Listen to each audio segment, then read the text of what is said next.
யோவான் எழுதின சுவிசேஷம் 14ஆம் அதிகாரம் 6ஆம் வசனம்.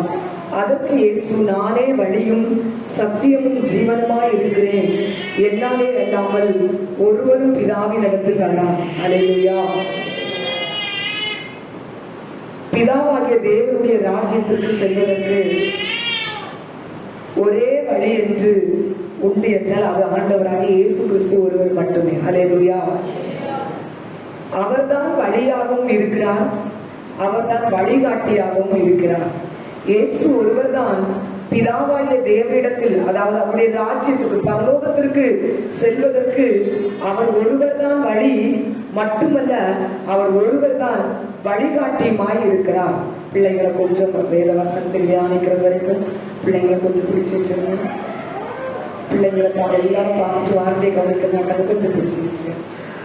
பாருங்க, இயேசு கிறிஸ்து ஒருவர் தான் பிதாவாகிய தேவனிடம் செல்வதற்கு வழியாகவும் இருக்கிறார், வழிகாட்டியாகவும் இருக்கிறார். அல்லேலூயா. சொல்லுங்க, இயேசு ஒருவரே வழியாகவும் இருக்கிறார், வழிகாட்டியாகவும் இருக்கிறார். பாருங்க, பொதுவா நம்ம அறியாத தெரியாத ஒரு ஊர்ல நம்ம போயிட்டோம்னு சொன்னா சரியாக ஒரு பாதை காட்டுகிற ஒரு வழிகாட்டி நமக்கு தேவை இல்லையா? அந்த வழிகாட்டி இருந்தாருன்னா சரியா எந்த பிரச்சனையும் இல்லாம எந்த கஷ்டமும் படாம நம்ம போக வேண்டிய இடத்துக்கு போய் சேர்ந்துருவோம். நாங்க ஆர்மியில இருந்ததுனால வெளியூர்ல இருந்து எல்லாம் பாத்தீங்கன்னா டெல்லி இல்லது இந்த மத்திய பிரதேஷ் இப்படிப்பட்ட இடங்கள்ல இருந்து வருகிற உயர் அதிகாரிகள் அவங்களோட அவங்க டிரைவரை கூட்டிட்டு வருவாங்க. ஆனாலும் நாங்க இருக்கிற இடத்த சுற்றி பார்க்கணும்னு சொன்னா அந்த இடத்துல இருக்கிற ஒருத்தரை அந்த இடத்துல இருக்கிற அதிகாரி வழிகாட்டுறதுக்காக அனுப்பி விடுவாங்க. அவரு கூட எத்தனை பேர் இருந்தாலும் அந்த இடத்துல இருக்கிற வழிகாட்டினாலதான் அவங்க போய் பார்க்க வேண்டிய இடங்களை நேர்த்தியாக எந்த பிரச்சனையும் இல்லாம போய் பார்க்க முடியும் இல்லையா? அப்போ ஒரு வழிகாட்டி ஒரு புதிய ஸ்தலத்திற்கு செல்வதற்கு, பாதை தெரியாத ஒரு இடத்திற்கு வழிகாட்டி என்பது முக்கியமாக அவசியமாக இருக்கிறார். வழிகாட்டி தேவை. அல்லேலூயா. பாருங்க, ஆனா அந்த வழிகாட்டி சரியான இடத்திற்கு கொண்டு சென்று விடுவார். ஆனா சில நேரங்களில் வழிகாட்டி கூட சில நேரங்களில் நமக்கு ஒரு குழப்பத்துக்கும் ஆபத்துக்கு நேரான ஒரு இடத்துக்கும் கொண்டு செல்வதற்கு ஒரு சூழ்நிலை வருவதற்கு சாத்தியமான ஒரு சூழ்நிலை இருக்கதா செய்கிறது. இன்னைக்கு வழிகாட்டுவதற்கு ஒரு இடத்துல இருந்து ஒரு இடத்திற்கு வழிகாட்டுறதுக்கு கூகுள் மேப் எல்லாம் எடுத்து இன்னைக்கு போட்டு பார்த்து வழிகாட்டுறாங்க. நிறைய நேரத்துல அது சக்சஸ் ஆகுது, ஆனா நிறைய நேரத்துல அது தவறான ஒரு பாதைக்கு கொண்டு போகதான் செய்யுது. கடைசியா யார் கூகுள் மேப் அந்த லொகேஷன் அனுப்பி விட்டாங்களோ அவங்களுக்கே கால் பண்ணி கேட்டு தடுமாறி போய் சேர வேண்டிய சூழ்நிலை இன்னைக்கு கூகுள் மேப்பும் அப்படிப்பட்ட ஒரு சூழ்நிலைக்கு தள்ளுகிற ஒரு காலம் தான் நம்ம பார்க்கலாம். அப்ப எல்லா நேரத்திலும் இன்னைக்கு நமக்கு வழிகாட்டுகிறவர்கள் சரியான ஒரு வழிகாட்டியா இருக்கிறார்களா என்கிற ஒரு சந்தேகம் தான் இருக்கிறது. அதற்கு நான் ஒரு ஆதாரமாக நடந்த ஒரு சம்பவத்தை நான் சொல்றேன் பாருங்க. ஒரு முறை ஒரு பெண் தன்னுடைய சின்ன குழந்தையை கொண்டு ட்ரெயின்ல ஏறி உட்கார்ந்து பயணம் செய்வதற்காக ஏறி உட்கார்ந்து இருக்கான். அவ போகிற இடம் புதிது, அவளுக்கு வழி தெரியாது, எந்த ஸ்டேஷன்ல இறங்கணும்னு அவளுக்கு தெரியாது. அதனால அவளுக்கு பக்கத்துல இருந்த ஒரு பெரியவர்கிட்ட அவ போய் சொல்றா, ஐயா குறிப்பிட்ட அந்த ஸ்டேஷன் வரும்போது எனக்கு ஒண்ணு சொல்லிருங்க, என்னை இறக்கி விட்டுருங்க அப்படின்னு சொல்லி அவர்கிட்ட உதவி கேட்கிறார். இப்ப அவர் சொல்ற, சரிம்மா எனக்கு அந்த ஸ்டேஷன் தெரியும், உனக்கு நான் வழி காட்டுறேன் அப்படின்னு சொல்லி அவளுக்கு அவர் பதில் சொல்றாரு. அப்படியே ட்ரெயின் போயிட்டு இருக்குது. ஒரு 3 மணி நேரம் ட்ரெயின் அப்படியே பயணம் செய்து கொண்டிருக்கிறாங்க. அப்ப அந்த பெண் கேட்ட குறிப்பிட்ட அந்த இடம், அந்த ஸ்டேஷன் அருகாமையில் வந்துவிட்டது என்று பெரியவர் அறிந்து அந்த பெண்ணிடம் சொல்லுகிறார், அம்மா நீ கேட்ட ஸ்டேஷன் அடுத்த ஸ்டேஷன் தான், அந்த ஸ்டேஷனில் இறங்கிக்கோ அப்படின்னு சொல்லிட்டு அந்த பெரியவர் அந்த பெண்ணு கிட்ட சொல்றாரு. இந்த பெண்ணு உடனே சரி அடுத்த ஸ்டேஷன்ல நான் இறங்கணுமே அப்படின்னு சொல்லி கொண்டு வந்த பெட்டி, கொண்டு வந்த எல்லா பொருளையும் தூக்கிட்டு போறதுக்கு ஆயத்தமா ரெடி பண்ணிட்டான். கையில இருக்கிற பிள்ளையும் தூக்கி தோல்ல போட்டுட்டான். அடுத்த ஸ்டேஷன்ல இறங்கணும் அவளுக்கு. அப்படியே ட்ரெயின் போயிட்டு இருக்கும்போது பாத்தீங்கன்னா திடீர்னு ட்ரெயின் ஒரு ஆற்று பாலத்துல நின்னுட்டு பெரியவரும் பதட்டப்பட்டு சொல்றாரு, அம்மா அடுத்த ஸ்டேஷன்ல ஒருத்தரை இறங்கணும்னு சொன்னேன் இல்லையா, ஸ்டேஷன் வந்துட்டு பாரு இறங்கு அப்படின்னு அவசரப்படுத்துறாரு. இந்த பொண்ணும் அவர் ஐயா சொல்லிட்டாரு அவருக்கு தெரியுமே அப்படின்னு சொல்லிட்டு அவசரமா குழந்தைய தூக்கி தோல்ல போட்டுட்டு இறங்கிட்டான். பாத்தீங்கன்னு சொன்னா அவன் இறங்கின இடம் பாத்தீங்கன்னா ஆற்று பாலம். அத முதியவர் அவரு பெரியவர் பார்க்கல. இவன் காலு வைத்தா பாருங்க, அந்த ஆற்று பாலத்து விளிம்புல காலு வைத்தா அப்படியே அந்த ஆற்றுக்குள்ள மறைஞ்சு விழுந்துட்டா. பயங்கரமா தண்ணி கரை புரண்டு ஓடுது. ஹல்லேலூயா. குழந்தையும் பிள்ளையும் அந்த ஆற்றுல உள்ள அந்த ஆக்ரோஷமான தண்ணி இழுத்துட்டு போயிட்டு, இவருக்கு பெரியவருக்கு எதுவுமே தெரியல. இருட்டா இருக்கிறதுனால பிள்ளையும் தாயும் இறங்கிட்டாங்களே. அந்த பொண்ணு கொண்டு வந்த அந்த பெட்டி அவளுடைய பொருட்களை எடுத்து கொடுக்கலாம். அவர் 2 கையிலையும் தூக்கி இருந்தாமா சொல்லி கொடுக்கிறாரு. பொண்ணையும் காணல, குழந்தையும் காணல. அப்படியே கீழே பாக்குறாரு, ஆற்று தண்ணி. ஹல்லேலூயா. தண்ணியில அந்த பிள்ளை அவ விழுந்துட்டான்னு பார்த்து இவருடைய இருதயமே நொறுங்கிட்டு பதட்டப்படுறாரு. ரொம்ப சத்தம் போடுறாரு, அல்லறாரு. ஐயோ ஐயோ, அந்த பிள்ளைக்கு தவறாக ஒரு வழிகாட்டி இந்த பிள்ளை மரணத்தை சந்திச்சு விட்டாளேன்னு சொல்லி நடுங்கிறாரு, அலர்றாரு. ஹல்லேலூயா. அவருக்கு அவருடைய இருதயத்துல இந்த பாரம் போகல. அந்த 2 ஜீவன் சாகிறதுக்கு என்னுடைய தவறான ஒரு வழிகாட்டுதல் ஏதுவாய் இருந்து விட்டதே. ஹல்லேலூயா. இன்னைக்கு பாத்தீங்கன்னு சொன்னா அநேகர் நம்முடைய வாழ்க்கையில ஒரு நமக்கு முன்பாக ஒரு வழிகாட்டியை வைத்து நாம் வாழ்ந்து கொண்டிருக்கிறோம். ஹல்லேலூயா. இன்னைக்கு நம்ம அம்மாவா இருக்கட்டும், இல்லை நம்முடைய நண்பர்களா இருக்கட்டும், இல்ல நம்ம மற்றவங்களை பார்த்து ஆச்சரியப்படுகிற ஒரு பெரிய அரசியல்வாதியா இருக்கட்டும், இல்ல ஒரு மத தலைவரா இருக்கட்டும், இன்னைக்கு வாலிப பிள்ளைகளுக்கு எல்லாம் சினிமா நடிகர்கள் இன்றைக்கு வழிகாட்டியாக, இப்படி உலகத்துல ஒவ்வொருத்தங்களும் தனக்கு முன்பாக ஒரு வழிகாட்டியை வைத்து வாழ்ந்து கொண்டிருக்கிறாங்க. ஆனா வேதம் சொல்லுகிறது பாருங்க, மீகா 7:5 உங்கள் வழிகாட்டியை கூட நீங்கள் நம்ப வேண்டாம் என்று வேதம் சொல்லுகிறது. எப்பேற்பட்ட உங்களுக்கு நம்பிக்கை உரியவர்களாய் நீங்கள் நினைத்து அவர்களை உங்க வாழ்க்கைக்கு ஒரு வழிகாட்டியாக வைத்து நீங்க வாழ்ந்தாலும் எப்பேற்பட்ட வழிகாட்டியையும் நீங்கள் நம்ப வேண்டாம் என்று வேதம் சொல்லுகிறது. ஹல்லேலூயா. ஹல்லேலூயா. அது உங்களுக்கு மனிதன் யாரா இருந்தாலும் உங்களுக்கு ஒரு நன்மை செய்ய வேண்டும் என்று விரும்புகிறவர்கள் உங்களுக்கு வழிகாட்டியா இருந்தாலும் அது பல நேரத்திலே குருடனுக்கு வழிகாட்டுகிற குருடனாய் இருக்கும் என்று வேதம் சொல்லுகிறது. ஹல்லேலூயா. குருடனுக்கு வழிகாட்டுகிற குருடன் தான் இந்த உலகத்துல உங்களுக்கு வழிகாட்டுகிற எந்த மனுஷனா இருக்கட்டும், எந்த மனுஷியா இருக்கட்டும். ஹல்லேலூயா. மத்தேயு 15:14 சொல்லுகிறது பாருங்க, குருடனுக்கு குருடன் வழிகாட்டினால் இருவரும் குழியிலே விழுவார்களே. ஹல்லேலூயா. ஹல்லேலூயா. நீங்க எந்த மத தலைவர்களையும் நீங்க ஒரு வழிகாட்டியாய் அவர்கள் வாழுகிற வாழ்க்கையை பின்பற்றி நீங்க வாழுவீர்கள். ஆனால் யாரா இருந்தாலும் வேதம் சொல்லுகிறது, இயேசு கிறிஸ்துவை தவிர நீங்கள் எந்த ஒரு ஆளையும், எந்த ஒருத்தரையும், எந்த ஒரு மனிதர்களையும் நீங்க வழிகாட்டியாக வைத்து வாழ்வீர்களானால் அவர்களும் குருடர்கள் தான். குருடருக்கு வழிகாட்டி 2 பேரும் குழியிலே விழுவதற்கு ஏதுவாவீர்கள். ஹல்லேலூயா. ஹல்லேலூயா. அதனால் இன்றைக்கு வேத வார்த்தையை கேட்கிற தேவ ஜனத்திற்கு கர்த்தர் கொடுக்கிற ஒரு ஆலோசனை, உங்கள் வழிகாட்டி இன்று முதல் இயேசுவாய் இருப்பாராக. ஹல்லேலூயா. இயேசுவா சொல்றாரு, நானே வழிகாட்டி என்று. ஹல்லேலூயா. நானே வழி என்று அவர் அவ்வளவு ஆணித்தரமாக சொல்லுகிறார். நாம் படித்த வேத பகுதியில் ஆணித்தரமாக சொல்லுகிறார், நான் தான் வழி. இந்த உலகத்துல தேவனிடம், பிதாவாகிய தேவனிடம், அதாவது பரலோக ராஜ்யத்துக்கு போகிறதுக்கு பல வழிகள் இருக்கிறது. அதிலே ஒரு வழியும் நான் தான் என்று இயேசு சொல்லல, நான் தான் வழி என்று இயேசு ஆணித்தரமாய் சொல்லுகிறார். தேவ ஜனமே, ஹல்லேலூயா. ஹல்லேலூயா. இன்றைக்கு அநேகர் தேவ பிதாவாகிய தேவனிடம் போகிறதற்கு அநேகரை இடைத்தரகராய் வைத்துக் கொண்டிருக்கிறார்கள். ஹல்லேலூயா. யாரும் உங்களுக்கு வழி இல்ல. வேத வசனம் சத்தியம். வசனம் சொல்லுகிறது, இயேசு கிறிஸ்துவின் வாயிலிருந்து புறப்பட்ட வார்த்தை சொல்லுகிறது, மகளே மகளே, நான் தான் உனக்கு வழிகாட்டி, நான் தான் உனக்கு வழி என்று நீ அவரை வழிகாட்டியாய் வைத்துவிட்டு உன் வாழ்க்கை பிரயாணத்தை நீ தொடர்ந்து செல்வாயானால் உன் வாழ்க்கை நிச்சயமாய் ஆசீர்வதிக்கப்படும். ஹல்லேலூயா.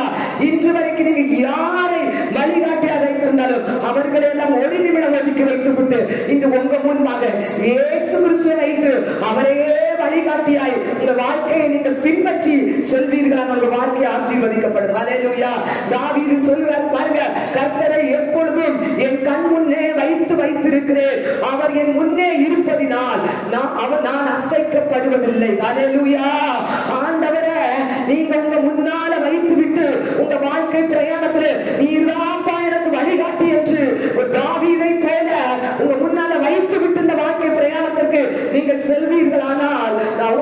உங்களுக்கு கூட இருப்பார். நீங்க எந்த சூழ்நிலையிலும் அசைக்கப்படுவதில்லை. ஹல்லேலூயா. இயேசு கிறிஸ்து எதற்காக இவ்வளவு ஆணித்தரமாக நான் தான் வழி என்று அவர் சொல்லுகிறார்? ஏன் என்று அவர் சொல்லுகிறார் என்று பாருங்க. எசேக்கியேல் படிக்கலாமா? பழைய ஏற்பாடு புஸ்தகத்திலே எசேக்கியேல் 18:4 யாராவது சத்தமா படித்து உதவி செய்யலாம். எசேக்கியேல் 18:4. இதோ இந்த வசனத்தை எல்லாரும் கொஞ்சம் நீங்க கவனித்து கேளுங்க. நிச்சயமா அந்த வசனம் உங்க உள்ளுக்குள்ள போயிட்டுன்னா உங்க ஆத்துமால நிச்சயமா ஒரு விடுதலை கிடைக்கும். நான் வேற வசனத்தை விசுவாசித்து கொண்டு தேவ சமூகத்தில் சொல்றேன். இது ஒரு ஆசீர்வாதமான செய்தி இல்ல, அதனால அந்த உற்சாகம் இல்லாம தூங்கிட்டு யாரும் இருக்காருங்க. இந்த ஆசீர்வாதம் உங்களுக்குள்ள போயிட்டுன்னா மேலான ஒரு ஆசீர்வாதத்துக்கு நீங்க பாத்திரவானாய் மாற போறீங்க. யாருமே நிர்விசாரமா வசனத்தை கேட்காதுங்க. எல்லாரும் உற்சாகமாய் ஆண்டவருடைய வார்த்தையை நீங்க கேளுங்க. நிச்சயமா இந்த வார்த்தை இருபுறம் கருக்குள்ள பட்டயம். இது உங்களுக்குள்ள போயிட்டு சொன்னா உங்களுக்கு இருக்கிற இருள் விலகி போகும். ஹல்லேலூயா. சத்தியத்தை அறிவீர்கள், சத்தியம் உங்களை விடுதலையாக்கும். ஹல்லேலூயா. சொல்லுங்களா? சத்தியத்தை அறிவீர்கள், சத்தியம் உங்களை விடுதலையாக்கும். எப்படி அறிவீங்க? பிரசங்கிக்கிறவன் இல்லாமல் இருந்தால் எப்படி அறிவீர்கள்? ஒரு பிரசங்கி தேவை. ஹல்லேலூயா.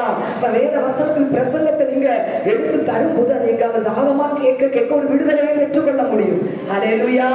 ஹல்லேலூயா. படிக்கலாமா? எசேக்கியேல் 18:4.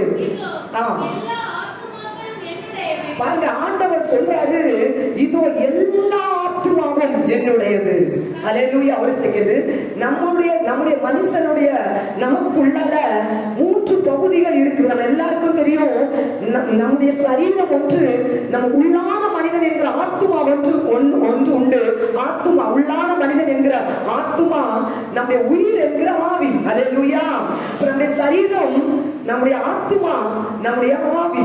அப்ப பாருங்க, வசனம் சொல்லுது எல்லா நம்முடைய உள்ளான மனிதன் என்கிற ஆத்துமா, எல்லா ஆத்துமாவும் என்னுடையது என்று ஆண்டவர் சொல்லுகிறார். ஹல்லேலூயா. அடுத்து படிக்கலாமா? தகப்பனின் ஆத்துமா எப்படியோ ஆண்டவர் சொல்றாரு. எப்படி தகப்பனுடைய ஆத்துமா எப்படி ஆண்டவருடைய பார்வையில் அவருக்கு சொந்தமா இருக்குதோ, அதே போல மகனுடைய ஆத்துமாவும் ஆண்டவருக்குரியது. ஆனால் அடுத்து ஹல்லேலூயா. ஆனால் எல்லா ஆத்துமாவும் ஆண்டவருக்கு சொந்தமானதுதான். ஒரு வீட்டுல ஒரு பிள்ளைக்கு ஆத்துமாவும் அப்பா ஏசப்பாவுக்கு சொந்தம். அந்த பிள்ளையோட தகப்பனுடைய ஆத்துமாவும் நம்ம படைத்த ஆண்டவருக்கு சொந்தம். 2 ஆத்துமாவும் ஆண்டவருக்கு சொந்தம் தான். ஆனா இந்த 2 ஆத்துமாவில எந்த ஆத்துமா பாவத்துல வாழ்ந்து கொண்டிருக்குதோ அந்த ஆத்துமா வசனம் சொல்லுது சாகும். ஹல்லேலூயா. நான் சொல்லல, வசனம் சொல்லுது. இந்த உலகத்துல இருக்கிற எல்லா ஆத்துமாவும் ஆண்டவருக்குரியதான். ஒரு வீட்டுல பிள்ளைக்கு ஆத்துமாவும் தகப்பனுக்கு ஆத்துமாவும் ஆண்டவருக்குரியதான். ஆனா அந்த 2 ஆத்துமாவில எந்த ஆத்துமா பாவம் செய்தோ அந்த ஆத்துமா செத்து போயிருமா? ஹல்லேலூயா. இந்த ஆத்துமா செத்து போயிடும். நான் உங்களுக்கு எதுக்காக இதை சொல்றேன்னா, இயேசுதான் வழி, நான் தான் வழி என்று இயேசு ஆணித்தரமா சொல்லுவதற்குரிய ஒரு காரணத்தை நான் உங்களுக்கு சொல்லி தந்துட்டு இருக்கிறேன். ஹல்லேலூயா. எனக்கு நிறைய பேரு நிறைய காரியங்களை தேவனிட்ட போறதுக்கு வழி எட்டு பிடிச்சிட்டு இருக்காங்க. நிறைய பேர் வேதம் சத்தியம். ஹல்லேலூயா. நான் வேதத்தை போதிக்கிறேன். வேதம் சத்தியம். நீங்க நினைக்கிற யாருமே வழி இல்லை. ஹல்லேலூயா. யாருமே வழி இல்லை. இயேசு கிறிஸ்து வாயிலிருந்து அந்த வார்த்தை நான் தான் வழி என்று அவர் சொல்வதற்கு காரணம், நீங்க இந்த வசனத்தை எல்லாரும் ஆழமா கவனிங்க. ஒரு வீட்டுல எத்தனை பேர் இருந்தாலும் அத்தனை பேரும் ஆண்டவருடைய ஆத்மா. ஆனாலும் ஒரு ஆத்மா வழி மாறி மனம் போன போக்குல துன்மார்க்கமாய் வாழ்ந்தாலும் அந்த ஆத்மா செத்து போயிடும்.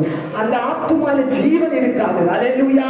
அந்த ஆத்துமாவில, அந்த உள்ளான மனிதன் என்கிற ஆத்துமாவில உயிர் இருக்காது. ஆனால் 20ஆம் வசனம் பாருங்க. ஆனால் இப்படி பாவம் செய்கிறவர்கள், 20ஆம் வசனம் அதே எசேக்கியேல்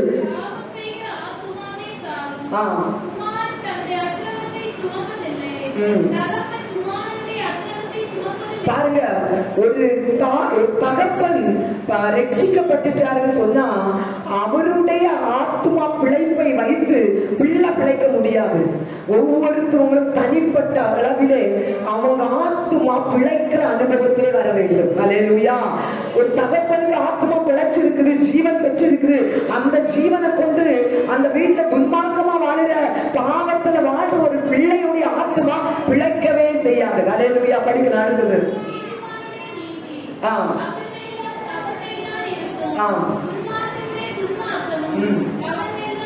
நீதிமானுடைய நீதி அவன் மேலதான் இருக்கும், துன்மார்க்கனுடைய பாவம் அவன் மேலதான் இருக்கும். அடுத்தது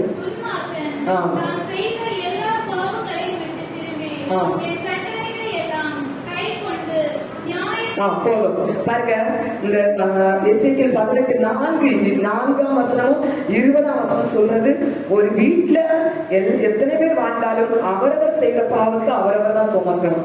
அவரவர் செய்கிற நீதியான ஆசீர்வாதத்தை அவரவர் தான் சுமக்கணும். அது ஒரு வீட்டுல வாழ்ந்தாலும், ஒரே வீட்டுல சாப்பிட்டாலும், ஒரே ட்ரெஸ் போட்டாலும் ஆத்துமா தனித்தனி ஆத்துமா. ஹல்லேலூயா. ஆனால் பாருங்க, ஆண்டவர் இப்படி பாவம் செய்கிறவர்கள், இப்படி செத்து இருக்கிற ஆத்துமாக்களை ஆண்டவர் அப்படியே விட்டுருவாரா? எசேக்கியேல் 33:11 பாருங்க. எசேக்கியேல் 33:11.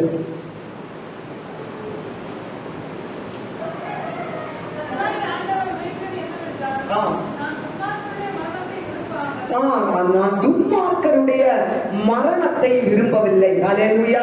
பாவத்தோடு வாழ்ந்து கொண்டிருக்கிற ஒரு ஆத்துமா மரிச்சு இருக்குது, இந்த மரணத்தை ஆண்டவர் விரும்பல. அல்லேலூயா. தூக்கம் வருதா? கேளுங்க, வசனத்தை கேளுங்க.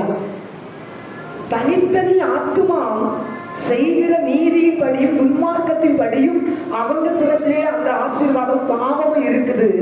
ஆனா ஒரு பாவி பாவத்தோட வாழ்ந்து அவன் ஆத்துமா மறிக்கிற ஒரு மரணத்தை ஆண்டவர் விரும்பவில்லை. அல்லேலூயா. அதற்குதான் ஒரு வழியை தேவன் வைத்தது, அதுதான் ஆண்டவராய் இயேசு கிறிஸ்து. அல்லேலூயா. அதுவும் வசனத்துல இருக்குது பாருங்க. ரோமர் 6:23. ரோமர் 6:23. பாவத்தின் சம்பள மரணம்,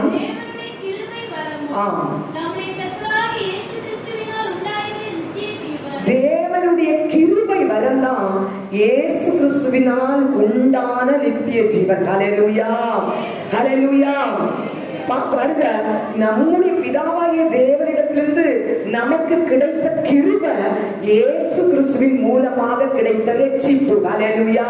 அப்ப ஒரு மனுஷன் பாவம் செய்து ஆத்துமா செத்த அனுபவத்தில் இருக்கிற அவன் செத்து போறது தேவன் விருப்பம் இல்ல. இயேசு கிறிஸ்துவின் மூலமா அவனுக்கு ஒரு கிருபையை கர்த்தர் ஒவ்வொருத்தருக்கும் வாக்குரைத்து வைத்திருக்கிறார். ஹல்லேலூயா. இயேசு கிறிஸ்துவின் மூலமாக தான் நமக்கு ஒரு வழி. நம்முடைய ஆத்துமா உயிர்ப்பிக்கப்பட வேண்டும் என்றால், நம்முடைய ஆத்துமாவிலே ஒரு ஜீவன் வர வேண்டும் என்றால், நம்முடைய ஆத்துமாவிலே இருக்கிற இருள் விலகி ஒரு வெளிச்சம் நம்ம ஆத்துமாக்குள்ள வர வேண்டும் என்றால் பாத்தீங்கன்னா இயேசு கிறிஸ்து ஒருவர் தான் வழி. ஹல்லேலூயா. ஹல்லேலூயா. இந்த வசனம் எத்தனை பேருக்கு உள்ள போகும் தெரியல. இயேசு ஒருவரே வழி. ஆமென். ஹல்லேலூயா. இயேசுவை மட்டும் நம்ம விசுவாசித்து அவர் பின்பற்றின அவர் வழியிலே நாம் நடக்கும் போதுதான் பிதாவாகிய தேவனிடத்தில் நாம் செல்ல முடியும். ஹல்லேலூயா. ஹல்லேலூயா.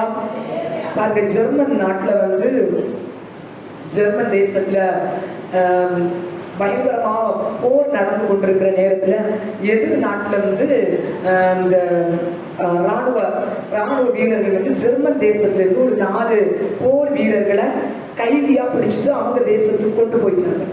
அவங்க தேசத்துக்கு போயிட்டு அவங்களுக்கு மரண தண்டனை அப்படின்னு சொல்லி விதிச்சுட்டாங்க. மரண தண்டனைனா போன உடனே கழுத்த வெட்டியோ இல்ல தூக்கில போட்டோ கொல்றது இல்லை. அவங்க கொண்டு போற மரண தண்டனை ஒவ்வொரு நாளும் சித்திரவதைப்படுத்தி அவங்கள கொல்லுவாங்க. அந்த மரண தண்டனை கொடுமையான மரண தண்டனை. இந்த 4 பேர்களும் இயேசு கிறிஸ்துவ குறித்து ரொம்ப அறிந்தவங்க இல்லை. ஆனா ஜெர்மன் தேசத்தில் உள்ள சில ஆண்டவரை அறிந்த தேவ ஜனம் பாத்தீங்கன்னா இவர்களை எப்படியாவது ஆண்டவர் விடுதலையாக்க வேண்டும் என்று ஆண்டவருடைய சமூகத்துல போயிருந்து ஜெபம் பண்ணி மன்றாடுறாங்க. ஆண்டவரே, இந்த 4 பேரையும் எப்படியாவது நீங்க விடுதலையாக்கி இங்க கொண்டு வந்துருங்க அப்படின்னு சொல்லி அவங்க ஜெபிக்கிறாங்க. அப்படி ஜெபிச்சுட்டு இருக்கும்போது பாத்தீங்கன்னா இந்த 4 பேரையும் சிறைசாலையில அவங்க போட்டுறாங்க. கதவை அடைச்சிருக்குது. இப்ப 4 பேர் அந்த சிறைசாலையில இருக்கிறாங்க. திடீர்னு சொல்லிட்டு அந்த சிறைசாலை கதவுல ஒரு வெளிச்சம் பயங்கரமா உதிக்குது. இவங்க பார்த்துட்டு இது என்ன இப்படி திடீர்னு ஒரு வெளிச்சம் நம்ம இருக்கிற இடத்துல வருகிறது, இருட்டான அந்த சிறையில பயங்கரமா ஒரு வெளிச்சம் பிரகாசிக்குது அப்படின்னு சொல்லிட்டு அந்த கதவு பக்கத்துல அப்படியே போய் பார்த்து அதை அப்படியே தொட்டு பாக்குறாங்க. சிறைசாலை கதவு திறந்துட்டு. ஹல்லேலூயா. அப்ப வெளியே பாக்குறாங்க, ஒரு அழகான நட்சத்திரம் பிரகாசித்து கொண்டு இருக்குது. அப்ப அவங்க அந்த நட்சத்திரத்தை பார்த்துட்டு அப்படி காலை எடுத்து வைக்கிறாங்க. அந்த நட்சத்திரம் அப்படியே நகருது, அப்படியே நிக்கிறாங்க, நட்சத்திரம் நிக்குது. அப்ப இவங்க நடக்கிறாங்க, நடக்க நடக்க நடக்க இந்த நட்சத்திரம் இவங்களுக்கு முன்பாக போய்கொண்டே இருக்குது. அப்படியே அப்போ அந்த நட்சத்திரத்தை ஒரு வழிகாட்டியா வைத்து இவங்க நடந்து போயிட்டே இருக்கிறாங்க.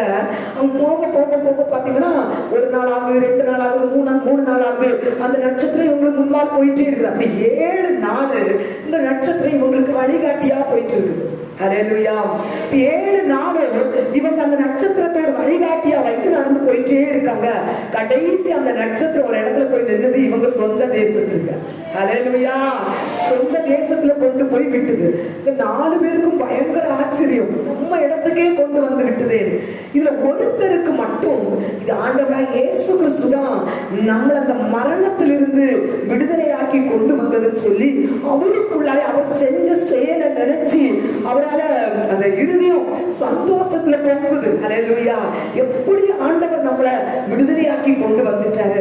அதனால நம்ம உடனே ஏதாவது ஒரு ஆலயத்துல போய் ஆண்டவருக்கு நன்றி சொல்லி அவருக்கு நம்ம என்னுடைய வாழ்க்கை மீதமான நாட்கள் என்ன ஆண்டவருக்கு தான் சொல்லி நம்ம ஒப்பு கொடுப்போம் சொல்லி ஒருத்தர் மட்டும் மத்த 3 பேர்கிட்ட சொல்றாரு. நம்ம ஆண்டவர் தான் நம்மளை விடுதலையாக்கினாரு. இல்லது நம்முடைய மரணம் இவ்வளவு நம்ம கஷ்டப்பட்டு நம்ம இறந்திருப்போம், இனி நம்முடைய வாழ்க்கையை இயேசுவுக்காக கொடுப்போம் சொல்லும் போது அந்த 3 பேரை சொல்றாங்க, நீ பைத்தியக்காரன் போல பேசாத, விடுதலை ஆகியாச்சு, வந்தாச்சு.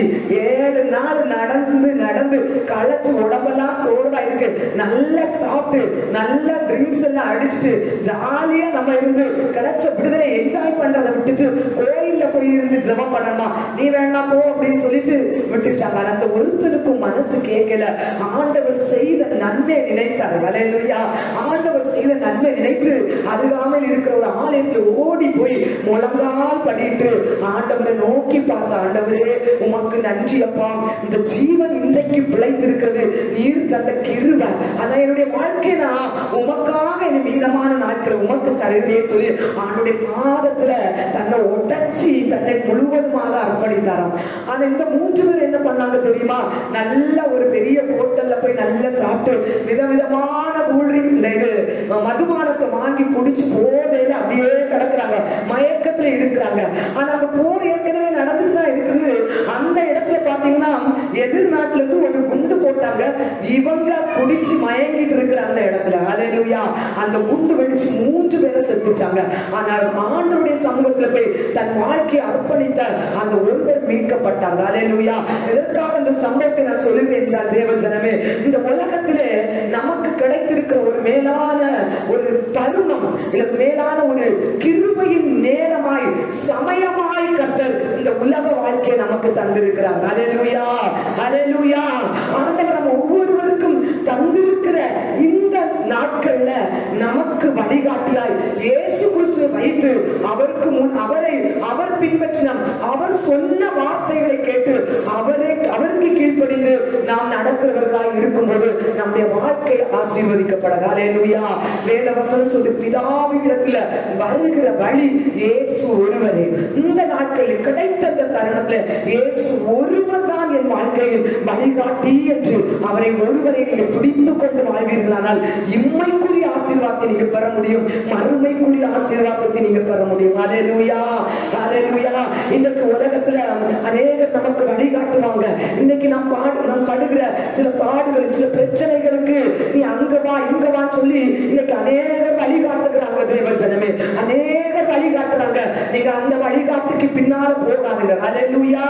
அந்த வழிகாட்டி பின்னால ஒருவேளை இன்னைக்கு நீங்க அனுபவித்துக் கொண்டிருக்கிற இந்த வாழ்க்கையின் சூழலை அவங்க வழிகாட்டுகிற அந்த வழி ஒரு தற்காலிகமாக ஒரு ஜெயத்தை தந்தது போல அந்த வழி உங்களுக்கு தோணலாம். ஆனால் ஒருவேளை இந்த பூமிக்குரிய ஆசீர்வாதத்திற்குரிய வழியாய் அந்த வழிகாட்டி நமக்கு வழியை காண்பித்தலாம். ஆனால் இயேசு கிறிஸ்துவை மட்டும் வழிகாட்டியாக வைத்து அவரே வழி என்று உங்கள் வாழ்க்கை வாழ்க்கைக்கு இன்று முதல் நீங்க ஒரு தீர்மானத்தோடு என் வாழ்க்கையில நீங்க தான்ப்பா வாழ்ந்தாலும் தாண்டாலும் இனி உண்மையே பின்பற்றி வாழ்வேன் என்கிற ஒரு தீர்மானத்தோடு உங்க வாழ்க்கையை நீங்க ஆண்டவருக்கு அர்ப்பணிக்கிறவர்களாய் இந்த தருணத்தை நீங்க பயன்படுத்திக் கொண்டிருந்தால் இம்மைக்குரிய ஆசீர்வாதத்தையும் மறுமைக்குரிய ஆசீர்வாதத்தை நாம் பெற்றுக்கொள்ள முடியும். ஹல்லேலூயா, ஹல்லேலூயா.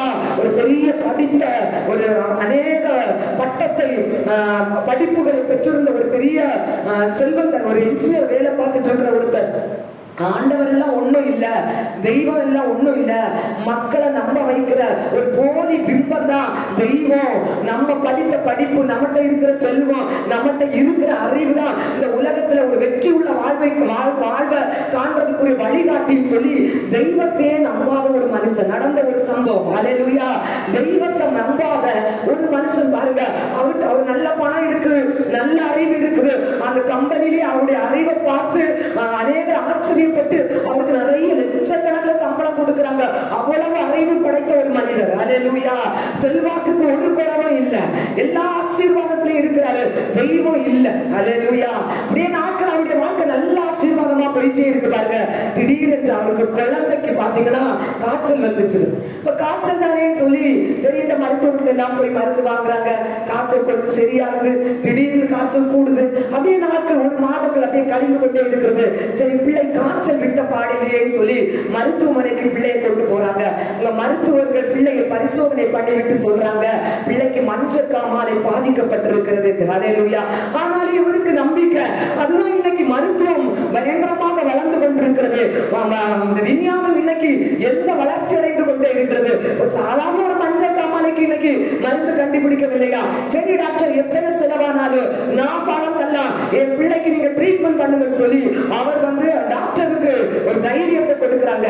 அவர்களும் பல மருத்துவ அவர்கள் படித்த அந்த மருத்துவ ஞானத்தை எல்லாம் பயன்படுத்தி பிள்ளைக்கு ட்ரீட்மெண்ட் பண்ணி பார்க்கறாங்க. பிள்ளைக்கு நோய் தீர்ந்த பாடில்லை. ஹல்லேலூயா.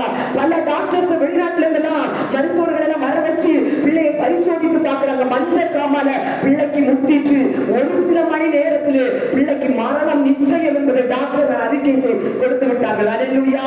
அவங்க கொடுத்த அறிக்கை என்ன தெரியுமா? டாக்டர் கொடுத்த அறிக்கை, எங்களுடைய ஞானம், எங்களுடைய மருத்துவ ஞானத்தை எல்லா பிள்ளைகளுடைய சரீரத்தில் நாங்கள் பயன்படுத்தி விட்டாயிற்று. இனி எங்களுக்கு ஒரு வழி இல்ல, கடவுள் ஒருவர் தான் வழி, உங்க தெய்வத்தை நீ தேடிக்கே சொல்லி டாக்டர்கள் கைவிரி பிடித்து விட்டார்கள். இவருக்கு பயங்கர வேதனை. ஐயோ, இன்றைக்கு உலகம் வளர்ந்திருக்கிற இந்த வளர்ச்சி, என்கிட்ட இருக்கிற பணம், என்கிட்ட இருக்கிற அறிவு, இதுதான் இந்த உலகத்திலே ஒரு வெற்றி உள்ள வாழ்க்கை வாழ்றதுக்கு வழிகாட்டியா இருக்கிறதுன்னு நினைக்கிறேன். டாக்டர்களே எப்படி சொல்லிட்டாங்களே, நான் என்ன பண்றதுன்னு பதறி அங்கே எங்கேயுமா ஓடுறாரு. பிள்ளைக்கு டாக்டர் மருத்துவர்கள் கொடுத்த மணி 1 மணி நேரம் தான். ஹல்லேலூயா. ஜீவந்த உலகத்திலே இருக்க போறது 1 மணி நேரம். ஐயோ, என் பிள்ளை என பாதுகாக்கப்படவே டாக்டரே சொல்லிட்டாரு, நீ கடவுள் உனக்கு பிள்ளைக்கு ஜீவன் தந்தாதா ஒரு வழி என்று சொன்னாரேன்னு சொல்லிட்டு ஒரு வழியும் தெரியாதபடி மருத்துவமனை வெளியே ஓடி ஆவேசத்தோடு நான் என்ன பண்ணுவேன் அப்படின்னு நிற்கும் போது பாத்தீங்கன்னா தூர இடத்துல ஒரு ஆலயத்துல ஒரு வெளிச்சம் பயங்கரமாக எரிந்து கொண்டிருக்கிற ஒரு லைட் வெளிச்சத்துல பிரகாசித்து கொண்டிருக்கிறதை பார்க்கிறார். ஓடி போறார். அந்த இடத்துல ஓடி போய் ஆலயத்தின் வாசல் பூட்டப்பட்டிருக்கிறது. அந்த வாசலின் அருகாமையிலே போய் இருந்து அப்படியே முழங்கால் போட்டுவிட்டு கண்ணீர் வடித்து இருதயத்தை உடைத்து நொறுக்கி அழுது, ஆண்டவரே இயேசுவே, நீர் தெய்வம் என்று எல்லாரும் சொல்லுகிறாங்களே, நீர் தெய்வம் என்றால், நீர் உண்மை என்றால், நீர் தான் தெய்வம் என்றால் என் பிள்ளையை நீர் காப்பாற்றும் என்று முழங்கால் படிட்டு அழுதாரு. தேம்பி கதறி அழுதாரு பாருங்க. 4 மணி நேரம் கண்ணு மூடி அங்கிருந்து அழுது அப்படியே எழும்புறாரு. அவருடைய இருதயத்துல அந்த பாரம் தீர்த்துட்டு அவருடைய இருதயத்துல ஒரு நம்பிக்கை வந்தது பாருங்க. என் பிள்ளை காப்பாற்றப்பட்டுச்சான், என் பிள்ளைக்கு உயிர் கிடைத்ததுன்னு ஒரு நம்பிக்கை. அவருக்கு யாரும் எந்த அறிவிப்பும் கொடுக்கல, ஆனா இவருடைய இருதயத்துல முழு நிறைவு, என் பிள்ளை காப்பாற்றப்பட்டுச்சான். ஹல்லேலூயா. ஓடி போறாரு டாக்டர். டாக்டர் பார்த்ததும் இவரை பார்த்ததும் சொல்றாரு, உன் பிள்ளைங்களுடைய சரீரத்துல ஏதோ ஒண்ணு நடந்திருக்குது, உன் பிள்ளை அங்க பாரு அழகாக விளையாடிட்டு இருக்கான்னு சொல்லி. ஹல்லேலூயா. பிள்ளையுடைய மரண கட்டு பிள்ளை சரீரத்தை விட்டு மாறிவிட்டது. இனி பிள்ளை எந்த பாதிப்பு இந்த வியாதினால சரீரத்திலே வராது என்று. ஹல்லேலூயா. அன்றைக்கு ஆண்டவராய் இயேசு கிறிஸ்து அந்த மனிதர் ஏற்றுக்கொண்டார். அவர்தான் என் வாழ்க்கையின் இனி ஆதாரம், அவர்தான் என் வாழ்க்கைக்கு ஒரு வெளிச்சம், அவர்தான் என் வாழ்க்கைக்கு ஒரு வழிகாட்டி என்று தன்னுடைய வாழ்க்கை முழுவதுமாக அந்த மனிதர் ஆண்டவருக்கு ஒப்பு கொடுத்தார். ஹல்லேலூயா. இன்னைக்கு அவரால் முடிந்த அளவுக்கு ஆண்டவருக்கு ஊழியத்தை செய்து கொண்டிருக்கிறார். ஹல்லேலூயா. ஹல்லேலூயா. எப்படிப்பட்டவர்களுக்கு தேவஜனம் இந்த உலகத்துல எதெல்லாம் நம்ம மேன்மை என்று அதை வைத்து நாம் சாதித்து விடலாம் என்று நாம் நினைத்திருந்தால் ஒரு நாள் நம்முடைய வாழ்க்கை கேள்விக்குறியாகிவிடும். நாம் நினைத்துக் கொண்டிருக்கிற எல்லா வழிகாட்டியும் இல்லது வழி இல்ல நம்ம வைத்துக் கொண்டிருக்கிற எல்லா நம்பிக்கையும் ஒரு நாள் கைவிடப்படுகிற சூழல் எல்லாம். ஆனால் ஆண்டவரை இயேசு கிறிஸ்துவை யார் யாரெல்லாம் வழிகாட்டியாய் வழியாய் விசுவாசித்து வைத்து நடக்கிறார்களோ அவருடைய வாழ்க்கை நிச்சயமாய் நிச்சயமாய் ஆசீர்வாதத்தை தருவார். ஹல்லேலூயா. உன் நம்பிக்கை வீண் போகாது. ஆமென். ஹல்லேலூயா. நிச்சயமாய் முடிவுண்டு, நிச்சயமாய் முடிவுண்டு. யார் யாரும் இயேசு ஒருவரே என் வாழ்க்கைக்கு வழி என்று எந்த விதத்திலும் எந்த மனிதனுடைய வழிக்கும் திரும்பாதபடி அவருடைய வழியில் செல்கிறார்களோ அவருடைய நம்பிக்கை நிச்சயமாய் வீண் போகாது. ஹல்லேலூயா. ஹல்லேலூயா. கரங்களை தட்டி நாம் கர்த்தரை மகிமைப்படுத்தலாமா? இன்றைக்கு சபைக்கு கர்த்தர் சொல்வது, இங்கே சோர்ந்து போய் வந்திருக்கீங்களா? இதுவரை இயேசுவா என் வழியாக வைத்துட்டு வந்திருக்கிறேன், ஆனா சோர்ந்து போயிட்டு நினைக்கிறீங்களா? நிச்சயமாய் உன் வாழ்க்கையில் ஒரு முடிவு உண்டு என்று கர்த்தர் சொல்லுகிறார். உன் நம்பிக்கை ஒரு நாளும் வீண் போகாது. ஹல்லேலூயா. ஹல்லேலூயா. இயேசு ஒருவரே வழி. ஆமென். ஹல்லேலூயா. அவருடைய வசனம் வேற வசனம் சொல்லி பாருங்க. அவருடைய வார்த்தை நமக்கு இன்றைக்கு வழிகாட்டியா இருக்கிறது. சங்கீதம் 119 நம்ம எடுக்கலாமா? 105 எல்லாரும் தெரிந்த வசனம் தான். 119.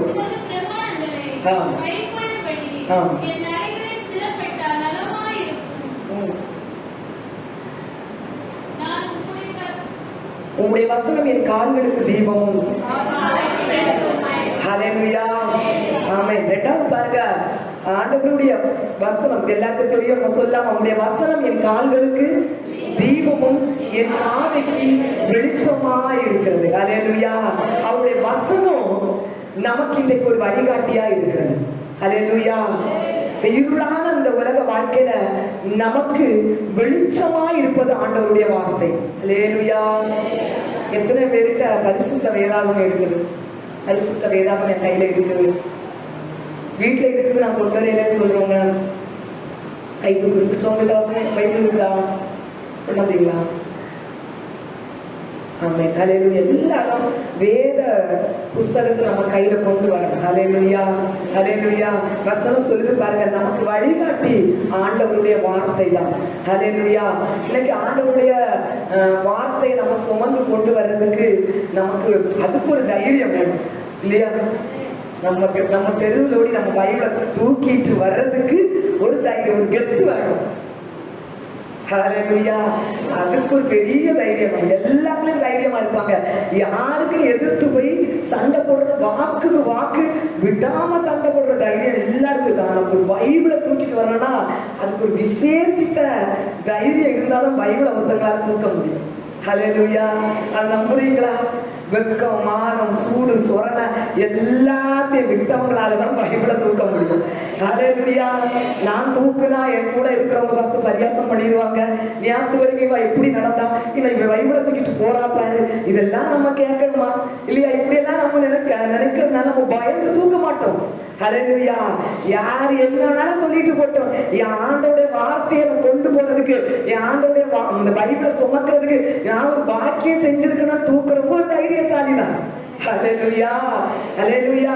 வேதத்தை நீங்க தூக்குங்க. நான் இதுக்கு முன்னே சொல்லியிருக்கேன், நீங்க வேதத்தை தூக்குங்க, கர்த்தர் உங்களை தூக்குவார். ஹல்லேலூயா. பாருங்க, நீதிமொழிகள் 6:22 சொல்லுது பாருங்க, நீ நடக்கும் போது அது உனக்கு வழிகாட்டும். வேதம் சொல்லுது பாருங்க, வேத வார்த்தை நம்ம நடக்க வேண்டிய வழியை நமக்கு காட்டி தருமா. ஹல்லேலூயா. இந்த உலகத்துல பாருங்க எப்படி நமக்கு வழி காட்டணும் பாத்தீங்கன்னா, வேதத்துல பாருங்க, பழைய ஏற்பாடு காலத்துல எல்லாம் பரிசுத்தவான்கள் எப்படி நடந்தாங்க, அவங்கள்ட்ட ஆண்டவர் அவங்கள கொண்டு என்ன செய்யணும் விரும்பினாரோ அதை எப்படி அவங்கள்ட்ட ஆண்டவர் வெளிப்படுத்தினாரு. அது மட்டுமில்லை, எப்படி நடந்தா அது ஆண்டோடைய பார்வையில கோபம் ஊட்டுகிறது. அப்படி ஒவ்வொன்றும் பழைய ஏற்பாடு காலத்தில் உள்ள பரிசுத்தவான்களுடைய வாழ்க்கையை நம்ம எடுத்து ஆராய்ந்து படிக்கும் போது அந்த வழி நமக்கு ஒரு வழிகாட்டுதலா இருக்கிறது. அல்லேலூயா. இன்னைக்கு வசனம் பாருங்க, சில நேரத்துல நமக்கு ஆறுதலா இருக்கும், சில நேரத்துல வேத வார்த்தை நம்மை உற்சாகப்படுத்துறதா இருக்கும். சிலருடைய வாழ்க்கையை நம்ம எடுத்து தியானித்து பார்க்கும்போது, அல்லேலூயா, சிலருடைய வாழ்க்கையை எடுத்து பார்க்கும்போது நம்மளை பிரமிச்சு பார்க்கிற அளவுக்கு சிலருடைய வாழ்க்கையை நீங்க எடுத்து தியானித்து பார்த்தா அவங்க வாழ்க்கை நம்மளை ஆச்சரியப்படுத்துகிற விதமா இருக்கு. அல்லேலூயா. சிலருடைய வாழ்க்கை நமக்கு ஒரு உதாரணமா இருக்கும். இப்படி வாழக்கூடாது என்பது சிலருடைய வாழ்க்கையை நம்ம எடுத்து முன்வைத்து பார்க்கும்போது இப்படி வாழக்கூடாது என்பதை சிலருடைய வாழ்க்கை நம்ம எச்சரிக்கை ஊட்டுகிறதா இருக்கும். அல்லேலூயா. வேதம் நமக்கு ஒரு வழிகாட்டி. அல்லேலூயா. வேத வசனம் நமக்கு ஒரு வழிகாட்டி. அநேகருடைய வாழ்க்கை நம்மை நல்வழியில் நடத்துகிற ஒரு உதாரணத்திற்கு வழிகாட்டியா நம்முடைய வேதம் அவருடைய வாழ்க்கை நமக்கு உதாரணமா இருக்கிறது. அல்லேலூயா. இப்ப பாருங்க, சிம்சோனுடைய வாழ்க்கையை நம்ம எடுத்து தியானித்தோம்னா நமக்கு தெரியும், ஒரு அபிஷேகம் பெற்றவே ஆனா ஒரு துணிகரமான வேசித்தனத்திற்கு தன்னுடைய வாழ்க்கையை அவன் நடத்தினதுனால அவனுடைய வாழ்க்கை எப்படிப்பட்டது என்பது நமக்கு தெரியும். அல்லேலூயா. கண்கள் பிடுங்கப்பட்டு பரியாச பொருளாய் மாற்றப்பட்டான் என்பது சிம்சோனுடைய வாழ்க்கையை நாம் எடுத்து பார்த்தா தெரியும். அல்லேலூயா. அது மட்டுமில்ல, பாருங்க, கேயாசி எலிசாவுடைய உடன் ஊழியக்காரன், அவன் பாருங்க பண ஆசைனால அவன் சந்ததியே குஷ்டரோகத்துக்கு ஆளான சம்பவத்தை நம்ம பார்க்க முடியும். அல்லேலூயா. இப்ப இவர்களுடைய வாழ்க்கையை நம்ம எடுத்து பார்க்கும்போது நமக்கு ஒரு எச்சரிப்பை ஊட்டுகிறதா வேத வசனம் காணப்படுகிறது. லோத்துடைய மனைவி, லோத்து கிட்ட ஆண்டவர் சொல்றாரு, நீ திரும்பி பார்க்காத, அப்படியே ஓடிருன்னு சொல்றாரு. ஆனா அந்த வார்த்தையை கீழ்ப்படியாம திரும்பி பார்க்கிறா. நமக்கு வசனம் எப்படி எச்சரிப்பு ஊட்டுகிறதுனா, நீ உலகத்தை ஆண்டவர்கிட்ட வந்து செல்ல விட்டுட்டு வந்த உலகத்தை மறுபடியும் திரும்பி பார்க்காத. அல்லேலூயா.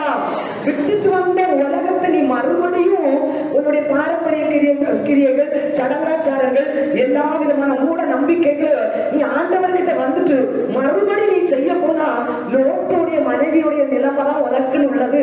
அதை படிக்கும்போது நமக்கு எச்சரிப்பு ஊட்டும். அல்லேலூயா. அதனால வசனம் நமக்கு ஒரு வழிகாட்டியா இருக்கிறது. அல்லேலூயா. பாருங்க, வசனம் வந்து பாருங்க, நம்முடைய வேத வசனம் வந்து எப்படி நமக்கு ஒரு வழிகாட்டும் சொன்னா, ஒரு குழந்தை ஒரு தகப்பனுடைய கையை பிடிச்சிட்டு நடக்கிற ஒரு அனுபவத்தை போலதான் நம்முடைய வேத வசனம் நமக்கு ஒரு வழிகாட்டியா இருக்குது. இப்ப பாருங்க, ஒரு அப்பா இப்போ ஒரு அந்த பிள்ளை, அந்த வயசு பிள்ளைன்னா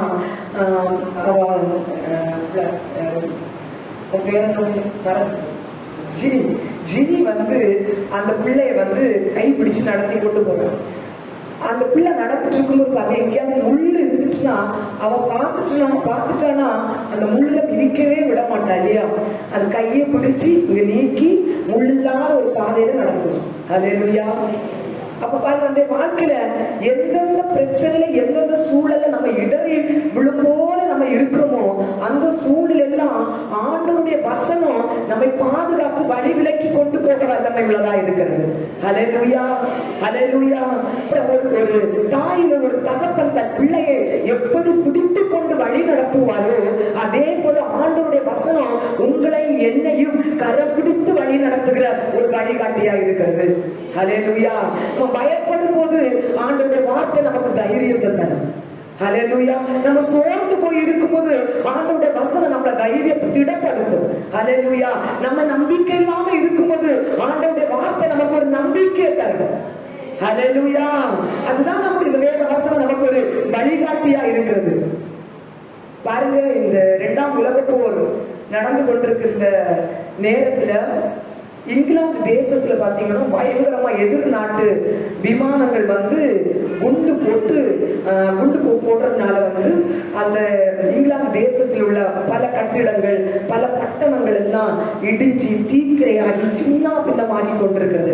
இப்படிப்பட்ட சூழ்நிலையில ஒரு பெண் மட்டும் பாத்தீங்கன்னு சொன்னா அந்த இடிபாடுகள்ல சிக்கின அந்த காயப்பட்டவர்கள் எல்லாம் தள்ளு வண்டியில தூக்கி வைத்து அவசர அவசரமா கொண்டு பாத்தீங்கன்னா மருத்துவமனைகள்ல கொண்டு சேர்க்கிறாங்க. ஆனா இந்த எதிர்நாட்டு விமானம் வந்து எப்போ இங்கிலாந்து தேசத்துல குண்டு போடும் தெரியாது. இதனால ஆட்கள் கூட பயந்து பயந்து எங்கேயாவது ஒரு பதுங்கு குழி கிடைக்குமான்னு சொல்லிட்டு தன்னை பாதுகாத்து கொள்றதுக்கு எல்லாரும் பயந்து பயந்து பதுங்கு குழிகளை தேடி ஓடிட்டு இருக்கிறாங்க. ஆனா குறிப்பிட்ட இந்த பெண் மட்டும் பாத்தீங்கன்னு சொன்னா முடிந்த அளவுக்கு அவளால முடிந்த அளவுக்கு இந்த இடிபாடுல சிக்கினவங்களை எல்லாம் போய் தூக்கி தூக்கி தூக்கி அவ பாதுகாத்து மருத்துவமனைகளை சேர்த்து அவங்களை காப்பாற்றுறாங்க. அப்படி ஒரு நாள் அப்படி நடந்துட்டு இருக்கும்போது திடீர்னு சொல்லி பாத்தீங்கன்னா பயங்கரமா அன்னைக்கு எதிர்நாட்டு அந்த படைகள் வந்து அந்த விமானத்தின் மூலமாக குண்டு மழை போல அந்த இங்கிலாந்து தேசத்துல சொரிஞ்சிட்டே இருக்கிறாங்க. ஆனா அந்த நேரத்திலே பாத்தீங்கன்னா இவ பயப்படவே எல்லாருமே ஒழிஞ்சிட்டாங்க. எல்லாரும் இடிபாடுல சிக்கினவங்க சத்தம் போடுறாங்க, வேதனையில அழுறாங்க. இவன் அந்த சூழ்நிலை அவசர அவசரமா அந்த தள்ளு வண்டியை கொண்டு போய் எல்லாரையும் தூக்கி பாத்தீங்கன்னா கொண்டு பக்கத்தில் உள்ள மருத்துவமனையில சேர்க்கிறான். இப்படி நடந்துட்டே இருக்குது. கொஞ்ச நேரம் நடந்தது. அப்படியே அந்த அந்த எதிர்நாட்டுல உள்ள விமானங்கள் எல்லாம் அவங்க தேசத்துக்கு போயிட்டு இங்க வந்து சமாதானம் ஆயிட்டு. இதுல ஒருத்தங்க தூக்கிட்டு போன ஒருத்தங்க இந்த பொண்ணை கவனிச்சிருக்கிறாங்க. இந்த பொண்ணை தூக்கிட்டு ஓட ஓட ஓட பாத்தீங்கன்னா வாயில ஏதோ ஒண்ணு முணுமுணுத்துட்டே இருந்திருக்கிறா. அதுல ஒரு முதிய ஒரு தாத்தாவும் ஒரு பாட்டியும் அதை கவனிச்சிருக்கிறாங்க. ஹாஸ்பிட்டல்ல கொண்டு சேர்த்து இல்ல சமாதானம் ஆன பிறகு இந்த பிள்ளைகிட்ட கேட்டிருக்கிறாங்க, என்னம்மா நீ பண்ணுன, உன் வாயில வந்து ஏதோ முணுமுணுத்துட்டு இருந்தியே, ஆம்பளைங்க கூட துணிஞ்சு செய்ய முடியாத அந்த சூழல்ல நீ துணிஞ்சு எங்களை எல்லாம் பாதுகாத்தியே, ஆனா நீ ஏதோ முணுமுணுத்துட்டு இருந்தியே அப்படின்னு சொல்லிட்டு கேட்கும்போது அந்த பொண்ணு சொல்லுது, நான் சின்ன வயசுல இருந்தே ஆண்டோடைய வசனத்தை நான் சண்டே கிளாஸ்ல எல்லாம் நிறைய படிச்சு வச்சிருக்கிறேன். ஹல்லேலூயா. அந்த வசனம் எல்லாம் பாத்தீங்கன்னா எப்படிப்பட்ட சூழ்நிலையிலும் அந்த வசனத்தை நான் எடுத்து நான் சொல்ல தொடங்குவேன். நான் எடுத்து அதை பயன்படுத்த தொடங்குவேன். இன்னைக்கு இல்ல, என் வாழ்க்கையில எல்லா சூழல்லையும் என்னென்ன எனக்கு நேரங்கள்ல எனக்கு எந்த சூழல்ல எனக்கு ஒரு ஆண்டவர்கிட்ட ஒரு விடுதலை வேணும்னு நினைக்கணும், அப்போதான் என்கிட்ட இருக்கிற வசனத்தை எடுத்து நான் சொல்ல தொடங்குவேன், வசனத்தை எடுத்து பேச தொடங்குவேன். அப்படிதான் நான் உங்களை தூக்கிட்டு வரும்போது ஒரு வசனத்தை எடுத்து படித்து சொன்னேன் பாருங்க. சங்கீதம் 46:1-3 இந்த வசனத்தை தான் நான் சொன்னேன் அப்படின்னு அவ சொல்றான். என்ன வசனம் பாருங்க, தேவன் நமக்கு அடைக்கலமும் பலனும் ஆபத்து காலத்தில் அனுகூலமான துணைமானவர். அவர் சொல்றா, ஆண்டவர் எனக்கு அடைக்கலமும் பலனும் ஆபத்து காலத்தில் துணைமா இருக்கிறார். அதனால பூமி நிலை மாறினாலும் மலைகள் நடு சமுத்திரத்திலே சாய்ந்து போனாலும் அதன் ஜலங்கள் கொந்தளித்து அதன் பெருக்கினால் பர்வதங்கள் அதிர்ந்தாலும் நான் பயப்பட மாட்டேன். இதை நான் சொல்லிட்டே இருந்தேன். என்ன சூழல் எனக்கு எதிராக இருந்தாலும் ஆண்டவர் எனக்கு அனுகூலமா துணையா இருக்கிறாரு, எனக்கு பாதுகாப்பா இருக்கிறாரு. அந்த விசுவாசத்தோட அந்த வார்த்தையை சொல்ல சொல்ல சொல்ல எனக்கு பயம் எல்லாம் மாறிட்டு. அல்லேலூயா, அல்லேலூயா. வசனம் எவ்வளவு ஜீவன் உள்ளதா இருக்கிறது பாருங்க. அந்த பொண்ணு எத்தனையோ 100க்கும் மேற்பட்ட ஜனங்களை அன்றைக்கு அவ காப்பாற்றினா. அந்த புஸ்தகத்திலே எழுதப்பட்டுள்ளது. 100க்கும் மேற்பட்டவர்களை ஒரு பெண் தள்ளுவண்டிலே தள்ளி தள்ளி கொண்டு போய் அவர்களை காப்பாற்றினாள் என்று. அல்லேலூயா. அதற்கு காரணம் வேத வசனம். இன்னைக்கு நமக்குள்ள அநேக வசனங்கள் இருக்கிறது. அந்த வசனங்களை நம்முடைய சூழ்நிலைக்கு ஏற்ற போல எடுத்து நம்ம பயன்படுத்துகிறவர்களாய் இருக்க வேண்டும். அல்லேலூயா. அது நமக்கு ஆசீர்வாதமான ஒரு வழிகாட்டியா இருக்கும். அல்லேலூயா. ஆசீர்வாதமான வழிகாட்டி நம்முடைய வேத வசனம். வசனத்தை எவ்வளவு மனப்பாடம் பண்ணி உள்ள வச்சிருக்கீங்களோ அது ஆபத்து நேரத்துல அந்த வசனம் நமக்கு உள்ள இருந்து ஞாபகப்படுத்து. பார்த்திருக்கீங்களா? இல்ல, உங்கள்கிட்ட இல்லைன்னா அது வராது. ஹல்லேலூயா. உங்களுக்குள்ள எத்தனை வசனம் இருக்குதோ, நீங்க ஒரு வருஷத்துக்கு முன்னால படிச்சிருந்தாலும் அது உங்களுக்குள்ள இருக்குன்னா அது ஏற்ற நேரத்துல உங்களுக்குள்ள வந்து அந்த வார்த்தைகளை தைரியப்படுத்தும். ஹல்லேலூயா. வசனங்களை நல்ல மனப்பாடம் பண்ணி படிங்க. ஒரு நாள் ஒரு வசனமாவது நான் மனப்பாடம் பண்ணுவேன்னு உள்ள தீர்மானம் நம்ம எடுக்கணும். ஹல்லேலூயா. ஒரு வசனமாவது நான் மனப்பாடம் பண்ணி எனக்குள்ள வச்சிருப்பேன். வசனம் எனக்குள்ள இருக்கும். ஹல்லேலூயா. அந்த வசனம் நமக்குள்ள இருக்கணும், உள்ள இருக்கணும். இப்ப நான் எல்லாம் முன்னால சொல்லியிருக்கேன் நினைக்கிறேன். அதை சொல்லி நிறைய பேர் அதை பிராக்டிஸ் பண்ணியிருக்காங்க. நான் அதை கண்ணால பார்த்துருக்கேன். அதை உங்களுக்குள்ள புதுசா வந்திருக்கிறவங்களுக்கு பிரயோஜனப்பட நான் சொல்றேன். நான் ஆண்டவர்கிட்ட துவக்கத்தை எனக்கு வசனம் நிறைய சொல்றவங்கள பார்த்தாலே எனக்கு ரொம்ப பிரமிப்பா இருக்கும். நான் அப்ப நினைப்பேன், சின்ன வயசுலயே நம்ம ஆண்டவரை அறிஞ்சிருந்தா நமக்குள்ள எவ்வளவு வசனம் நமக்கு தெரிஞ்சிருக்கு, நமக்கு ஒண்ணுமே தெரியலையே அப்படின்னு நான் ரொம்ப வசனம் சொல்றவங்கள பார்த்து பிரமிச்சிருக்கு. அப்ப நான் எனக்கு பொதுவாகவே படிக்கிற திறமை ரொம்ப கம்மி. நீங்க எல்லாம் 2 முறை படிச்சா, நான் 10 முறை படிச்சாதான் என் மண்டையில ஏறும். மண்டையே அப்படிப்பட்ட ஒரு மண்டை, எனக்கு ஒண்ணுமே புரியாது. அப்படிப்பட்ட எனக்கு ஒரு வசனம் மண்டல யாரவே செய்யாது. ஆனா எனக்குள்ள ஒரு வாஞ்ச வசனம் படிக்கணும். வசனம் எல்லாரும் எவ்வளவு வசனம் சொல்றாங்க, எனக்கு வசனம் சொல்லணும். நான் எப்படி அடையாளப்படுத்துவேன்னா, ஒருத்தவங்களுக்குள்ள ஆண்டவர் இருக்கிறாருன்னா அவங்க பேசும்போது 3 வசனமாக வெளியே வரும். அதை வச்சு நம்ம கண்டுபிடிச்சிடலாம் இவங்களுக்குள்ள ஆண்டவர் இருக்கிறாரு. சிலர் எவ்வளவுதான் பேசணும், 1 வசனமும் வாயில வரும். நான் அப்படி அதெல்லாம் பார்த்து பிரமிக்கிறதுனால எனக்கு வசனம் வேணும். அப்ப எனக்கு ஒன்னும் மண்டையில யாராது, இன்னைக்கு படிச்சு நாளை யோசித்து பார்த்தா யாராது. அப்ப இதுக்கு என்ன பண்ண, எனக்கு வசனம் படிக்கணுமே, என்ன பண்ணலாம் அப்படின்னு சொல்லிட்டு ஒரு சின்ன அந்த பேப்பர்ல போர்டு இருக்கும் பாத்தீங்களா, பிளாக் கருப்பு கலர்ல போர்டு இருக்கும் இல்லையா, அந்த போர்டை என் வீட்டுல வாங்கி நாங்க மாட்டிட்டு சாக் பீஸ் வச்சு ஒவ்வொரு நாளும் ஒவ்வொரு வசனத்தெல்லாம் எழுதி வைப்பேன். எழுதி வச்சுட்டு நடக்க போக, இங்க போக அங்க போக, வீடு கூட்டும் போது எல்லாம் படிக்கிறது வசனத்தை. அப்படி காலையில இருந்து சாயங்காலம் வரைக்கும் ஒரு வசனத்தை படிப்பேன். அப்பதான் என் மண்டையில யாரும். ஹல்லேலூயா. உங்களுக்கு எல்லாம் 2 தடவை படிச்சாலே புரிஞ்சிடும். அப்ப நான் அப்படி வசனங்கள் படிச்சேன். அடுத்த நாள் அடுத்த டஸ்டர் கொண்டு போய் அடிப்பேன். அடுத்த நாள் அடுத்த வசனம், அடுத்தது நேற்றைக்கு படிச்ச வசனத்தையும் ஒரு முறை சொல்லி பார்த்துடுறது. அப்படி வசனத்தை படிச்சு உள்ள கொண்டு போயிட்டேன். ஹல்லேலூயா. அது நான் இதுக்கு முன்னால அந்த அனுபவத்தை சொல்லிட்டு ஒரு 2-3 மாதம் கழிச்சு ஒரு சிஸ்டரோட வீட்டுக்கு வீடு சந்திக்க போறோம்.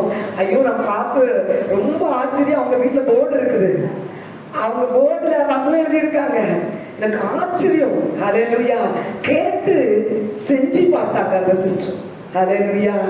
வசனத்தை நமக்கு எப்படி புரியுமோ அப்படி புரிஞ்சு வசனத்தை உள்ள கொண்டு போயிடணும். ஹல்லேலூயா. வேத வசனம் சொல்லி, நீ என்னுடைய வேதத்தை மறந்தாய், அதனால நான் பிள்ளைய மறந்துட்டேன்னு ஆண்டவர் சொல்றாரு. ஹல்லேலூயா. ஜெபம் ஜெபம் ஜெபம் போதோடு நிறைய பேர் இருக்கிறோம். நம்ம வேதம் வேண்டாம், வேதத்தில் உள்ள வெளிச்சம் எனக்கு தேவையில்லை. ஹல்லேலூயா. அது பிரசங்கியா இருக்க போதும். பிரசங்கிக்கிறவங்களுக்கு தான் வேத வசனம் தேவை, எனக்கு தேவையில்லை. நான் என்னுடைய வேதனையும் என்னுடைய கண்ணீரையும் ஆண்டவருடைய சமூகத்துல போய் அழுது மன்றாடி இந்த அனுபவத்தோடு நான் போதும் நம்ம நினைக்கிறோம். ஆனா பாருங்க, ஆண்டவர் சொல்றாரு, நீ என் வேதத்தை மறந்தா நான் உன் பிள்ளைய மறந்துடுவேன். நம்ம பிள்ளைய கர்த்தர் மறக்காம இருக்கணும்னு சொன்னா நீங்க வேதத்தை படிங்க, நீங்க வேதத்தை நேசிங்க. இரவும் பகலும் நம்ம வேதத்துல தியானமா இருக்கிறவர்களா இருக்கணும். ஹல்லேலூயா. இன்னைக்கு நம்முடைய தியானம் நம்முடைய கடன், நம்ம அவங்கள பற்றி, அவங்க கொடுத்திருக்கிற ட்ரெஸ், அவங்க வீடு, அவங்க காரோ பெரிய காரு, இதுதான் நம்முடைய தியானமா இருந்தா நம்ம ஆண்டவருடைய சமூகத்துல ஆசீர்வாதம் பெற்றுக்கொள்ள முடியாது. நம்ம தியானம் வேதமா இருக்கணும். தியானிக்கிறவங்க வசனம் சொல்லுது, அவன் நீர்க்கால்களின் ஓரமாய் நடப்பட்ட மரத்தை போல இருப்பான். நீர்க்கால்களின் ஓரமாய் நடப்பட்ட மரம் எப்படி செய்யும் பாருங்க, கனி கொடுக்காம இருக்குமா சிஸ்டர்? கொடுக்கும். ஏற்ற நேரத்துல அதனது காலத்துல என்ன கனி கொடுக்கணும்னு அதோடைய நியமமும் அதை கொடுத்துட்டே தான் இருக்கு. ஹல்லேலூயா. உங்களை என்னையும் கர்த்தர் ஆசீர்வதிக்கணும்னு சொன்னா நம்ம வேதத்தை படித்தா நம்ம அதனது காலத்தில் உள்ள ஆசீர்வாதம் நம்ம பெற்றுக்கொள்ள முடியும். ஹல்லேலூயா. ஹல்லேலூயா. இன்று முதல் தேவ ஜனம் எல்லாரும் ஒரு தீர்மானத்தை எடுத்துட்டு போங்க. எனக்கு வழிகாட்டியாய், என் பாதைக்கு வெளிச்சம், என் கால்களுக்கு தீபமாய் இருக்கிற வேத வசனத்தை எனக்குள்ள நான் நிறைய உட்கொள்ளுவேன்னு சொல்லி ஒரு தீர்மானம் எடுங்க. ஹல்லேலூயா. உண்மையிலே இந்த இடத்துல இருந்து நான் பார்க்கும்போது, சிலரை பார்க்கும்போது எனக்கு அனுதாபமா இருக்கும். ஆண்டோடைய வார்த்தையை கேட்கும்போது தூங்கி தூங்கி விழுவாங்க. ஹல்லேலூயா. ஆண்டோடைய வார்த்தை உள்ள போக முடியல அவங்களுக்கு. ஆண்டோடைய வார்த்தை யார் யாருக்குள்ளால இருக்குதோ அவங்கள்ட்ட அசுத்த ஆவி மேற்கொள்ளவே முடியாது. அசுத்த ஆவி ஒருத்தவங்களுக்கு உள்ளால இருக்குதுன்னு சொன்னா வேத வசனம் உள்ள இல்லைன்னு அர்த்தம். ஏன்னா வசனம் அக்கினியா இருக்குது. அந்த அக்கினி அங்க உள்ள இருக்கும்போது அசுத்தாவிய அது எரிக்காம விடாது. ஹல்லேலூயா. இப்ப யாருக்கு பலவீனம் இருக்குதோ, அசுத்தாவின் தாக்கங்கள் இருக்குதோ, சில போராட்டங்கள் போராடுதோ, வசனத்தை நிறைய படிச்சு உட்கொள்ளுங்க. அது ஏற்ற நேரத்தில் உங்களை வழிகாட்டியாய் மாறும். ஹல்லேலூயா. கர்த்தர் வார்த்தை மூலமாக நம்மை ஆசீர்வதிப்பாராக. ஆண்டவராகிய இயேசு கிறிஸ்து சொல்றாரு, நான் தான் உங்களுக்கு வழி. ஹல்லேலூயா. இயேசு வழி, இயேசு நமக்கு வழிகாட்டியா இருக்கிறாரு. அவருடைய வார்த்தை நமக்கு வழிகாட்டியா இருக்கிறது. ஹல்லேலூயா. அப்ப அந்த வழிகாட்டியை நம்ம பின்பற்றி சொல்லும் போது பரலோக தேவனுடைய ராஜ்யத்துக்கு நாம் உரியவர்களாய் மாறுகிறோம். ஹல்லேலூயா. நம்ம எல்லாரும் எழுந்து